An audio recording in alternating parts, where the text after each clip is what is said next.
ನಮಸ್ಕಾರ, ನೀವು ನೋಡ್ತಾ ಇರೋದು ಸಿಜೆ ಕರ್ನಾಟಕ ನ್ಯೂಸ್. ಇವತ್ತಿನ ನನ್ನ ಈ ಪತ್ರಿಕಾಗೋಷ್ಠಿಗೆ ಮಾಧ್ಯಮ ಮಿತ್ರರಾದಂಥ ತಮ್ಮೆಲ್ಲರಿಗೂ ಸ್ವಾಗತವನ್ನು ಕೋರುತ್ತೇನೆ. ನನ್ನ ಜೊತೆ ಶ್ರೀಯುತ ರಮೇಶ್ ಬಿದನೂರ್ ಅವರಿದ್ದಾರೆ.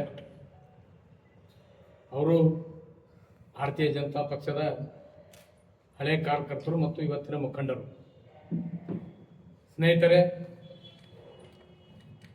ಇವತ್ತು ನಾನು ಪತ್ರಿಕಾಗೋಷ್ಠಿಯನ್ನು ಕರೆದಿದ್ದ ಉದ್ದೇಶ, ಕಳೆದ ಕೆಲವು ದಿನಗಳಿಂದ ಕಾಂಗ್ರೆಸ್ ಪಕ್ಷದ ವಕ್ತಾರರಾದಂಥ ಶ್ರೀಯುತ ಎಸ್.ಎಂ. ಪಾಟೀಲ್ ಗಣಿಯಾರ್ ಅವರು ಭಾರತೀಯ ಜನತಾ ಪಕ್ಷದ ಮೇಲೆ, ಪ್ರಧಾನಮಂತ್ರಿಗಳಾದಂಥ ಶ್ರೀಯುತ ನರೇಂದ್ರ ಮೋದಿಯವರ ಮೇಲೆ, ರಾಷ್ಟ್ರದ ಗೃಹ ಸಚಿವರಾದಂಥ ಶ್ರೀಯುತ ಅಮಿತ್ ಶಾಜಿಯವರ ಮೇಲೆ ಹಾಗೂ ಅನೇಕ ಸಾಧು ಸಂತರ ಮೇಲೆ, ಧಾರ್ಮಿಕ ಕ್ಷೇತ್ರಗಳ ಮೇಲೆ ಇಲ್ಲ ಸಲ್ಲದ ಆರೋಪಗಳನ್ನು ಮಾಡ್ತಾ ಇದ್ದದ್ದು ನಮ್ಮ ಗಮನಕ್ಕೆ ಬಂದಿದೆ. ಹೀಗಾಗಿ ಈ ಜಿಲ್ಲೆಯ ಜನರಿಗೆ ಮತ್ತು ಈ ದೇಶದ ಜನರಿಗೆ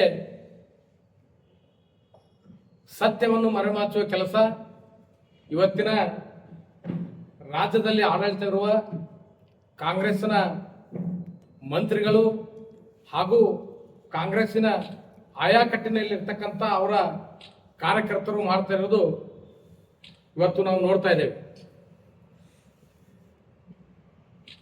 ದೇಶದಲ್ಲಿ ಕಳೆದ 12 ವರ್ಷಗಳಿಂದ ಪ್ರಧಾನಿ ನರೇಂದ್ರ ಮೋದಿಜಿಯವರ ಸರ್ಕಾರ ಆಡಳಿತಕ್ಕೆ ಬಂದ ಬಳಿಕ ಎಷ್ಟೆಷ್ಟು ಅಭಿವೃದ್ಧಿ ಕಾರ್ಯಗಳು ಮತ್ತು ದೇಶದಲ್ಲಿ ಸಾಮರಸ್ಯ, ಸಾಂಸ್ಕೃತಿಕ ಕ್ಷೇತ್ರಗಳಲ್ಲಿ ದೇಶ ವಿಶ್ವಗುರು ಆಗುವತ್ತ ಮುನ್ನಡೆತಾ ಇದ್ದುದು ಕೆಲವು ಕುತಂತ್ರ ರಾಜಕಾರಣಿಗಳಿಗಿರ್ಬೋದು ಮತ್ತು ದೇಶದ್ರೋಹಿಗಳಿಗೆ ಇದು ಆಗಿ ಬರ್ತಾ ಇಲ್ಲ. ಸನ್ಮಾನ್ಯ ಶ್ರೀ ಎಸ್.ಎಂ. ಪಾಟೀಲ್ರು ಬಹುಶಃ ನನಗಿಂತ ಹಿರಿಯರಿರ್ಬೋದು. ಅವರು ಸುಮಾರು 10 ವರ್ಷಗಳಿಂದ ನಾನು ಅವರ ಪತ್ರಿಕಾಗೋಷ್ಠಿ ಇರ್ಬೋದು, ಅವರ ಮಾತಿನ ಶೈಲಿ ಗಮನಿಸ್ತಾ ಇದ್ದೆ. ಮೊದಲು ಅವರು ಒಬ್ರು ಸಹಿತ ಏನೋ ಒಬ್ರು ಜನಪರ ಕಾಳಜಿ ಉಳ್ಳ ವ್ಯಕ್ತಿ ಅಂತ ಹೇಳಿ ನಾನು ಭಾವಿಸಿದ್ದೆ. ಆದ್ರೆ ಅವರು ಇತ್ತಿತ್ತಲಾಗಿ ಜನಪರ ಕಾಳಜಿ ಅಂತ ವಿಷಯ ಮಾತಾಡಲಾರ್ದೆ ಅವರು ದಿಲ್ಲಿಯತ್ತ ಬಟ್ಟು ಮಾಡಿ ಮಾತಾಡ್ತಿರೋದು ಬಹಳ ಹೆಚ್ಚಾಗಿದೆ. ಬಂಧುಗಳೇ, ಸ್ನೇಹಿತರೆ, ಒಂದು 4-5 ದಿನಗಳ ಹಿಂದ್ಗಡೆ ಅಯೋಧ್ಯ ರಾಮ ಮಂದಿರ ವಿಷಯದಲ್ಲಿ ಅವರು ಕೆಲವೊಂದು ತಪ್ಪು ವಿಷಯನು ತಮ್ಮ ಜೊತೆ ಹಂಚಿಕೊಂಡ್ರು. ಅಯೋಧ್ಯ ರಾಮ ಮಂದಿರ ದೇಶದ ಜನರ ತೆರಿಗೆಯಿಂದ ಕಲೆಕ್ಟ್ ಮಾಡಿ ಕಟ್ಟಿದ್ದಂತ ಹೇಳಿದ್ರು. ತಮಗೆಲ್ಲ ಗೊತ್ತಿದ್ದ ವಿಷಯ, ಅಯೋಧ್ಯ ರಾಮ ಮಂದಿರ ಸರ್ಕಾರದ ಯಾವುದೇ ಹಣಕಾಸಿನ ಸಹಾಯದಿಂದ ಕಟ್ಟಿದ್ದಲ್ಲ. ಪ್ರಾರಂಭದಲ್ಲಿ ಟ್ರಸ್ಟ್ ಫಾರ್ಮೇಷನ್ ಆದ ಬಳಿಕ ಕೇಂದ್ರ ಸರ್ಕಾರ ತನ್ನ ಒಂದು ಟ್ರಸ್ಟಿಗೆ ₹1 ದೇಣಿಗೆ ಮುಖಾಂತರ ಟ್ರಸ್ಟ್ ಅನ್ನು ಪ್ರಾರಂಭಿಸಲು ಕಮಿಟಿ ಮಾಡಿ ಅದನ್ನು ಚಾಲನೆ ಮಾಡಿತು. ಕೇವಲ ₹1.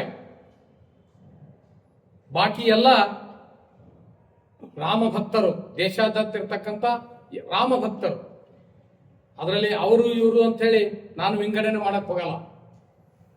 ಹೀಗಾಗಿ ರಾಮ ಮಂದಿರದಲ್ಲಿ ಕೇಂದ್ರ ಸರ್ಕಾರದ ಯಾವುದೇ ತೆರಿಗೆ ಹಣವನ್ನು ಅವರು ಸ್ವೀಕರಿಸಿಲ್ಲ.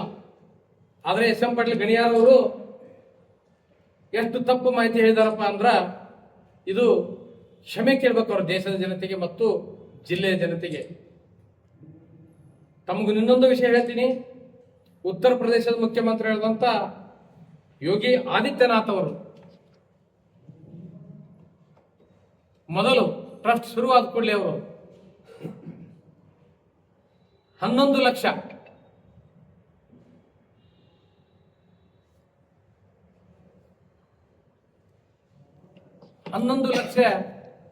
ದೇಣಿಗೆಯನ್ನು ಅವರು ನೀಡಿದರು. ಇದು ಸಹಿತ ಅವರು ತಮ್ಮ ಸೇವಿಂಗ್ ಅಕೌಂಟ್ದಿಂದ ಏನು ಕಲೆಕ್ಟ್ ಆಗಿತ್ತು ದುಡ್ಡು, ಆ 11 ಲಕ್ಷವನ್ನು ರಾಮ ಮಂದಿರಕ್ಕೆ ಅವರು ದೇಣಿಗೆ ಅಂತ ಕೊಟ್ಟರು.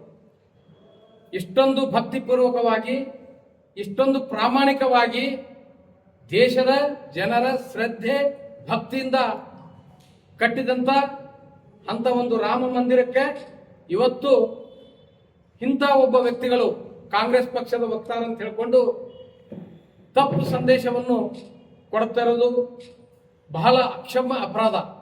ಏಕೆಂದ್ರೆ ಇದು ಬಸವನಾಡು. ಸತ್ಯವೇ ನುಡಿಯುವುದು ದೇವಲೋಕ, ಮಿಥ್ಯವೇ ನುಡಿಯುವುದು ನರಕಲೋಕ, ಆಚಾರವೇ ಸ್ವರ್ಗ, ಅನಾಚಾರವೇ ನರಕ ಅಂತ ಹೇಳಿದ್ದಾರೆ. ಹೀಗಾಗಿ ಬಹಳಷ್ಟು ಇಂಥ ತಪ್ಪು ಸಂದೇಶಗಳನ್ನು ಅದು ಧಾರ್ಮಿಕ ಕ್ಷೇತ್ರಗಳಲ್ಲಿ, ವೈಯಕ್ತಿಕ ವಿಷಯಗಳಲ್ಲಿ ಮಾತಾಡಬಹುದು. ಯಾಕಂದ್ರೆ ವೈಯಕ್ತಿಕ ವಿಷಯಗಳು ಬಹಳಷ್ಟು ಪಬ್ಲಿಕ್ ಬಂದಿರೋದಿಲ್ಲ. ಆದ್ರ ರಾಮ ಮಂದಿರ ಅಂತ ಒಂದು ಭವ್ಯವಾದ ಒಂದು ಕಾರ್ಯದು ಇವರು ಈ ತರ ತಪ್ಪು ಸಂದೇಶ ಕೊಟ್ಟರು. ಇನ್ನು ಎರಡನೇದ್ದು, ಅಲ್ಲಿ ಅವ್ಯವಹಾರ ಆಗಿದೆ ಹೇಳಿದ್ರು. ನೋಡಿ, ಕಳೆದ ಒಂದು ತಿಂಗಳಿನಿಂದ ಆ ಅವ್ಯವಹಾರ ಆಗಿರ್ಬೋದು. ಅದಕ್ಕೆ ಉತ್ತರ ಪ್ರದೇಶ ಸರ್ಕಾರ SIT ರಚನೆ ಮಾಡಿ ಈಗಾಗಲೇ ಮೇಲ್ನೋಟಕ್ಕೆ ಯಾರು ತಪ್ಪಿಸ್ತಂತ ಕಂಡು ಬಂದಾರ ಅವರಿಂದ ರೆಸಿಗ್ನೇಷನ್ ತಗೊಂಡು ಅತ್ಯಂತ ಒಬ್ರು ಸೀನಿಯರ್ IPS ಆಫೀಸರ್ಗೆ ಅದರ ತನಿಖಾ ಮುಖ್ಯಾಧಿಕಾರಿಗಳು ಮಾಡಿ ಅವ್ರ ಜೊತೆ ಇದ್ರು IAS ಆಫೀಸರ್ಗಳು ಸೇರಿಸಿ ಅತ್ಯಂತ ಏನು ಸೂಕ್ಷ್ಮವಾಗಿ ಅದು ತನಿಖೆ ನಡೀತಾ ಇದೆ. ಅದರಲ್ಲಿ ಎಲ್ಲ ಭಾರತೀಯ ಜನತಾ ಪಕ್ಷದ ನಾಯಕರು ಸಹಿತ ಪಾರದರ್ಶಕವಾಗಿ ತನಿಖೆಯಾಗಿ ತಪ್ಪಿತಸ್ಥರಿಗೆ ಶಿಕ್ಷೆ ಆಗಲೇಬೇಕಂತ ಹೇಳಿ ಎಲ್ಲರೂ ಈಗಾಗಲೇ ಹೇಳಿದ್ದಾರೆ. ಇಂಥ ವಿಷಯದಲ್ಲಿ ಇವರು ಅಲ್ಲಿ ಅವ್ಯವಹಾರದಾಗೆ ಅಂತ ಹೇಳ್ತಾರೆ. ಇವರು ಇವತ್ತು ಒಂದು ವಿಷಯ ಬಂದಿದೆ, ಇವತ್ತ ನ್ಯೂಸ್ ಪೇಪರ್ದಲ್ಲಿ.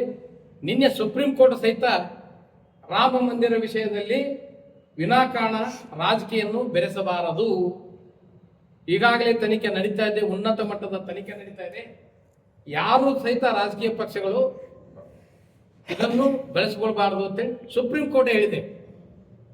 ಇಷ್ಟು ಸೂಕ್ಷ್ಮ ವಿಚಾರಗಳಲ್ಲಿ ಇವರು ವಿಜಯಪುರದಲ್ಲಿ ಕುತ್ಕೊಂಡು ಇಂಥ ಒಂದು ಸತ್ಯವನ್ನೇ ಅರಿಯದೆ ಇಂಥ ಮಾತು ಮಾತಾಡೋದು ಇದು ಅಕ್ಷಮ್ಯ, ತಪ್ಪು. ಇದಕ್ಕೂ ಸಹಿತ ಅವರು ಕ್ಷಮಾ ಕೇಳಬೇಕು. ಆಯ್ತು SM ಪಾಟೀಲ್ರೇ, ನೀವೇನೋ ಭಕ್ತಿವಂತರದಿರಿ, ಶ್ರದ್ಧೆವಂತರದಿರಿ, ಪ್ರಾಮಾಣಿಕರು ಇದ್ದಿದ್ದೆ ಖರೆ ಇತ್ತಪ್ಪ ಅಂದ್ರ ವಕ್ಫ್ ಮಾನಪ್ಪಾಡಿ ವರದಿಯಲ್ಲಿ, ಅನ್ವರ್ ಮಾನಪ್ಪಾಡಿ ವರದಿಯಲ್ಲಿ ಕರ್ನಾಟಕದ 2.3 lakhs acres ವಕ್ಫ್ ಆಸ್ತಿಯನ್ನು ಆಕ್ರಮಕವಾಗಿ ದೊಡ್ಡ ದೊಡ್ಡ ರಾಜಕಾರಣಿಗಳನ್ನೇ ಕಬಳಿಸಿದ್ದಾರೆ. ಅದರ ವರ್ತ 27,000 ಕೋಟಿ ಆಗುತ್ತೆ. ಅನ್ವರ್ ಮಾನಪ್ಪಾಡಿ ಅವರು ಸವಿಸ್ತಾರ ವರದಿಯನ್ನು ಕೊಟ್ಟಿದ್ದಾರೆ. ವಿಧಾನಸಭೆಯಲ್ಲಿ ಅದರ ಬಗ್ಗೆ ಸಾಕಷ್ಟು ಚರ್ಚೆ ಆಯಿತು. ನಮ್ಮ ಕೇಂದ್ರ ಸಚಿವರಾದಂಥ ಶ್ರೀಮತಿ ಶೋಭಾ ಕರಂದ್ಲಾಜೆ ಅವರು ಸಾಕಷ್ಟು ಅದ್ರ ಬಗ್ಗೆ ಹೋರಾಟ ಮಾಡಿದ್ರು, ಅದರ ಬಗ್ಗೆ ಅಧ್ಯಯನ ಮಾಡಿ ಸಾಕಷ್ಟು ಪ್ರೆಸ್ ಮೀಟ್ಗಳು ಮಾಡಿದ್ರು. ಇದು ಲೋಕಸಭೆಯಲ್ಲಿ ಚರ್ಚೆ ಆಗಿ CBI ಕೊಡ್ಬೇಕಂತ ಹೇಳಿನೂ ಅಲ್ಲಿ ಒತ್ತಾಯ ಆಯ್ತು. SM ಪಾಟೀಲ್ರೇ, ನಿಜವಾಗ್ಲೂ ನಿಮ್ಗೆ ಅಲ್ಪಸಂಖ್ಯಾತರ ಮೇಲೆ ಕಳಕಳಿ, ಕಾಳಜಿ, ನೀವೊಬ್ಬ ಅಲ್ಪಸಂಖ್ಯಾತರ ಮುಖಂಡರು ಇದ್ರಪ್ಪ ಅಂದ್ರ ಆ ತನಿಖೆಯಲ್ಲಿ ಈಗ ನಿಮ್ಮದೇ ಸರ್ಕಾರ ಇದೆ, ನಿಮ್ಮವರೇ ವಕ್ಫ್ ಮಂತ್ರಿಗಳಿದ್ದಾರೆ, ಆ ತನಿಖೆ ಮಾಡಿ ಅಂತ ಒಂದು 2.3 ಲಕ್ಷ ಕೋಟಿ ರೂಪಾಯಿದು ಆಸ್ತಿಯನ್ನು ಆಯ್ತು, ಅದು ದೇವರ ಆಸ್ತಿ ತಾನೆ. ನಿಮ್ಮಲ್ಲಿ ಸಾಕಷ್ಟು ಬಡತನ ರೇಖೆಗಿಂತ ಕೆಳಗಿರತಕ್ಕಂಥ ಅಲ್ಪಸಂಖ್ಯಾತ ಬಂಧುಗಳಿದ್ದಾರೆ, ಅವ್ರಿಗೆ ಹಂಚ್ರಿ, ಅವ್ರನ್ನ ಲಿಫ್ಟ್ ಮಾಡ್ರಿ, ಎಕನಾಮಿಕಲಿ ಶಿಕ್ಷಣ, ಆರೋಗ್ಯ ಕೊಡ್ರಿ ಅವರಿಗೆ. ಅದು ಎಲ್ಲ ಬಿಟ್ಕೊಂಡು ಆ ಫೈಲ್ ಅಲ್ಲೇ ಮುಚ್ಚಿಟ್ಟಿ ರಾಮ ಮಂದಿರ ವಿಷಯ ನೀವು ಕೇಳ್ತೀರಿ ಅಂದ್ರೆ ಇದೆಷ್ಟು ಸತ್ಯ? ಯಾಕೆ ಈ ತರ ನೀವು ತಪ್ಪು ಸಂದೇಶಗಳಲ್ಲಿ ಪ್ರೆಸ್ ಮೀಟ್ ಮಾಡ್ತಾ ಇದ್ರಿ? ಇರ್ಬೋದು ನಿಮ್ಮಲ್ಲಿ ಏನೋ ಮೋದಿಜಿ ಅವರಿಗೆ, ಅಮಿತ್ ಶಾಜಿ ಅವರಿಗೆ ಬೈದ್ರ ಕಾಂಗ್ರೆಸ್ ಅಲ್ಲಿ ಏನೋ ಹುದ್ದೆಗಳು ಸಿಗ್ತಾವಂತ ಹೇಳಿ, ಇರುವುದು ತಾವೊಬ್ಬ ಕಾಂಗ್ರೆಸ್ ಪಕ್ಷದ MLCನೋ ನಿಗಮದ ಆಕಾಂಕ್ಷಿ ಇರ್ಬೋದು. ಬಟ್ ನೀವು ನಿಮ್ಮ ಪಕ್ಷದಲ್ಲಿ ನಿಮ್ಮ ಸರ್ಕಾರದಲ್ಲಿ 3 ವರ್ಷದಲ್ಲಿ ಏನೇನು ಕೆಲಸ ಮಾಡಿದ್ದಾರೆ, ನಿಮ್ಮ ಸಚಿವರುಗಳು ಖಾತೆ ವಹಿಸಿ ಏನೇನು ಪ್ರೋಗ್ರೆಸ್ ಮಾಡಿದ್ದಾರೆ ಅವ್ರ ಬಗ್ಗೆ ಜನರಿಗೆ ಹೇಳ್ರಿ. ನಿಮ್ಮ ITBT ಸಚಿವರು ಏನ್ ಮಾಡ್ತಾ ಇದ್ದಾರೆ? Karnataka is number 1 state which is exporting highest in IT sector. ಕೇಂದ್ರ ಸರ್ಕಾರದ ITBT ಮಂತ್ರಿ ಆಗಿದ್ದಾರೆ, ನಿಮ್ಮ ಸರ್ಕಾರದ ITBT ಮಂತ್ರಿ ಆಗಿದ್ದಾರೆ ಅನ್ನೋ ಸ್ವಲ್ಪ ಕಂಪೇರ್ ಮಾಡ್ಕೊಳ್ರಿ, ಅಧ್ಯಯನ ಮಾಡ್ರಿ. ಕೇಂದ್ರ ಸರ್ಕಾರದ ITBT ಮಂತ್ರಿಗಳು ಏನೇನು ಕೆಲಸ ಮಾಡ್ತಾ ಇದ್ದಾರೆ. ದೇಶ ITBTಯಲ್ಲಿ ಎಷ್ಟು ಮುಂದೆ ಹೊಂಟಿದೆ.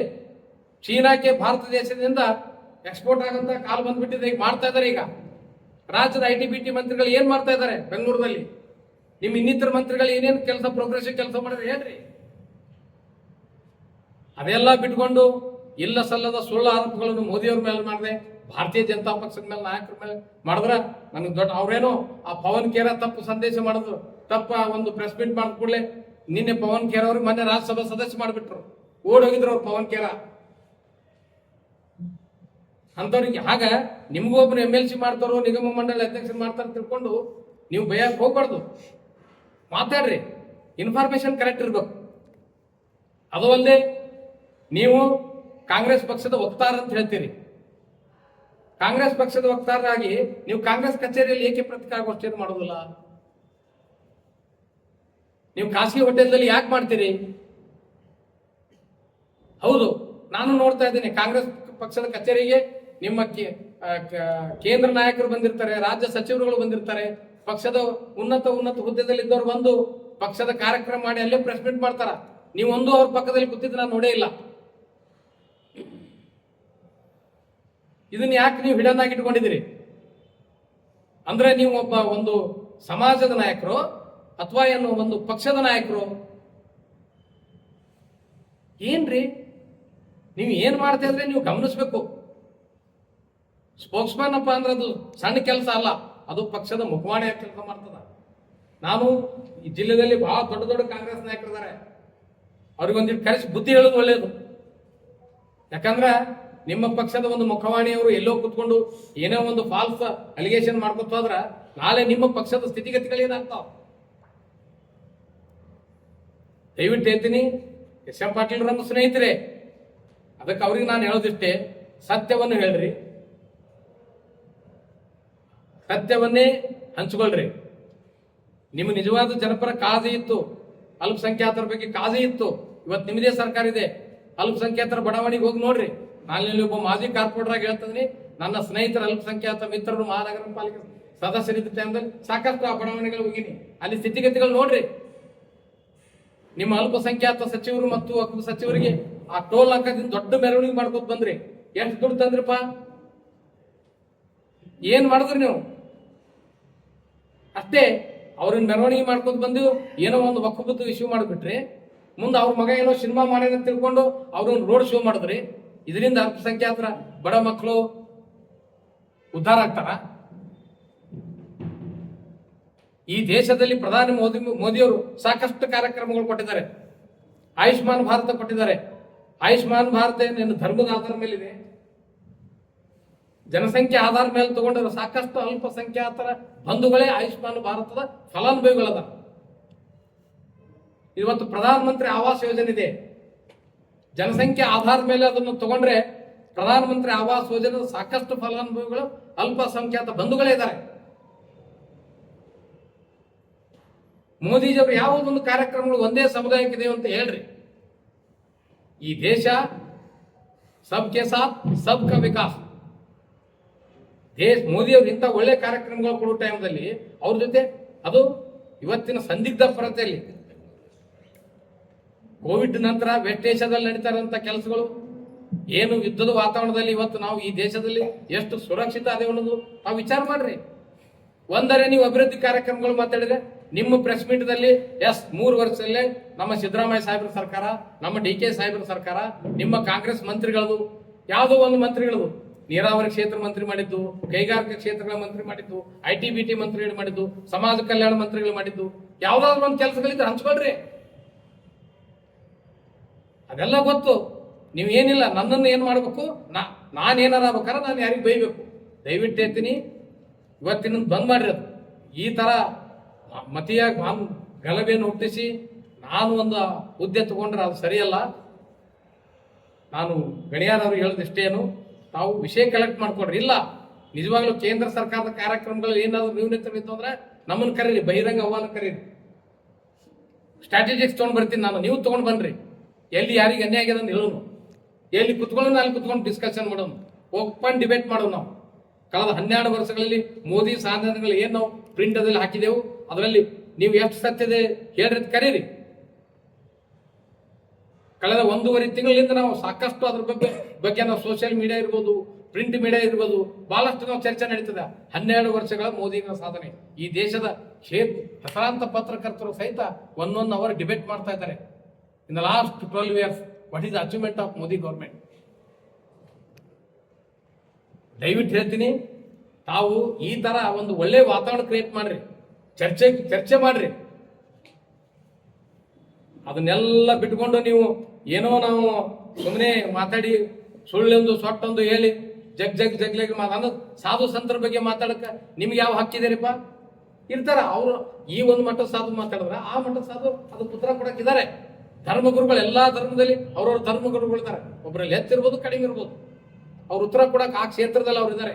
ನೀವು ರಾಜಕೀಯ ಕ್ಷೇತ್ರದವರು ಏನು ಒಬ್ಬರು ಪೂಜಿಸುವಂತ ಧರ್ಮಗುರುಗಳಿಗೆ ನೀವು ಅವೇಳನಕಾರರಿಗೆ ಮಾತಾಡೋದು, ಪತ್ರಿಕಾಗೋಷ್ಠಿಯಲ್ಲಿ ಮಾತಾಡೋದು, ಇದೇನು ಸಮಂಜಸನ? ಇದೇ ಹೇಳಿದ ನಿಮ್ಮ ಪಕ್ಷ? ಮೋಸ್ಟ್ಲಿ ನಿಮ್ಮ ಪಕ್ಷದಲ್ಲಿ ಶಿಸ್ತು ಇಲ್ಲ ಕಾಣಿಸ್ತದ. ಶಿಸ್ತು ಇಲ್ಲಾರ ಮಟ್ಟಿಗೆ ನೀವು ಮಾತಾಡ್ತೀರಿ. ಅತ್ತು ನಿಮ್ಮ ಪಕ್ಷದಲ್ಲಿ ಈ ತರ ಒಂದು ಪ್ರೆಸ್ ಮೀಟ್ ಮಾಡ್ಬೇಕಾದ್ರೆ ವಿಷಯ ನಿಮ್ಮ ಅಧ್ಯಕ್ಷರಿಗೆ ಮತ್ತು ನಿಮ್ಮ ಮುಖಂಡರಿಗೆ ಅದು ಚರ್ಚೆ ಆಗುದಿಲ್ಲ ಕಾಣಿಸ್ತದ. ದಯವಿಟ್ಟು ತಾವು ಇನ್ಮೇಲೆ ನಾನೇನು ನಿಮ್ಗೆ ಆಗ್ರಹ ಮಾಡಕ್ ಬರೋದಿಲ್ಲ, ಯಾಕಂದ್ರೆ ನಾನು ಒಂದು ಪಕ್ಷದ ಒಬ್ಬ ಕಾರ್ಯಕರ್ತ. ಇನ್ನೇನು ನಾವೆಲ್ಲರೂ ಒಂದೇ ಜಿಲ್ಲೆದಲ್ಲಿದ್ದೆವು. ನಾವೆಲ್ಲರೂ ಸುಳ್ಳನ್ನು ಬಿತ್ತಿ ಬಿತ್ತಿ ಬಿತ್ತಿ ಆ ಸುಳ್ಳು ನಾವು ಚುಚ್ಕೊಳ್ಳೋದು ಬೇಡ. ದಯವಿಟ್ಟು ನಾವು ಹೂವನ್ನು ಬಿತ್ತೋನು. ನಮ್ಮ ಕಾಲಿಗೆ ತಪ್ಪಾಗಲಿ, ನಮಗೂ ಸುವಾಸನೆ ಬರಲಿ. ದಯವಿಟ್ಟು ಹೇಳ್ತೀನಿ, ಇಂಥ ಸುಳ್ಳು ಸುದ್ದಿಯನ್ನು ಪ್ರಸಾರ ಮಾಡಬೇಡ್ರಿ. ಸಾಕಷ್ಟು ಅಧ್ಯಯನ ಮಾಡ್ಕೊಡ್ರಿ. ನೀವು ನಮ್ಮನ್ನು ಓಪನ್ ಡಿಬೇಟ್ ಕರೀರಿ. ನೀವು ಹೆಲ್ದಿಯಾಗಿ ಡಿಸ್ಕಷನ್ ಹೆಲ್ದಿಯಾಗಿ ಮಾಡೋಣ. ಇವರೇ ಇದು ಅಂದ್ರೆ ಹೆಂಗ ಅಂತ ಕೇಳೋಣ. ನಾವು ಕೇಳ್ತೇವೆ ನಿಮ್ಮದು, ನೀವು ಕೇಳ್ರಿ. Let the people should know the truth and reality, but don't discuss the false messages in the open.